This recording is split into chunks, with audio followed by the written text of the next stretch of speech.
सुरू करतेवर mini blog. तर आपल्या गावच्या समस्या तर सरपंच, उपसरपंच, सदस्यगण, सचिव येऊन पाहत नाही. रुडन पाणी भरलाय, कुठे कुठे का भरता. हा सुरेंद्रजी कोळाबे यांच्या घरासमोर पाणी भरला आणि पुरा चिखल आणि एवढी गंदगिरी आहे इथे का लोक येऊन बसते त्या सीटवर समोर. पण मेंबर, सरपंच कोणी पाहत नाही. आता उपसरपंचले आताच फोन केलता, पण उपसरपंच म्हणते का 4 दिवस 5च्या बाद काम करून. तर लोक मरतील ना टायफॉईडनं, डेंग्यूनं. हा पुरा चिखल भरला आहे जिकडं तिकडं. ना एक पाण्याची व्यवस्था निघाची ना काही नाही. फक्त लोक बिमार पडतील. या सरपंचाला आणि उपसरपंचाला फक्त पुडी बांधायला द्या. माणिकजी भर्रे, यशवंतरावजी वैले, राजूजी ढेंगे, गुलाबजी इडपाती यांच्या घरासमोर एवढा मोठा चिखल राहते. हा पाणी साधा माणूस पैदल नाही येऊ शके. सरपंच विकास का करतात तर भगवान जाने.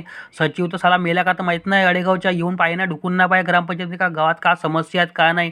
लोक डेंग्यूने मरतात का चिकनगुनिया वाढला आहे. हे साध्या माणूस पैदल नाही चालू शके ना. हा पाणी भरलं राहते. डेंग्यू, मलेरिया, चिकनगुनिया चालू आहे ना. गावाचा काही विकास नाही. हे मच्छर पहा तुम्ही. काऊन की तुम्ही झोपल्या का सरपंच, उपसरपंच आणि सदस्यगण अडेगावचे.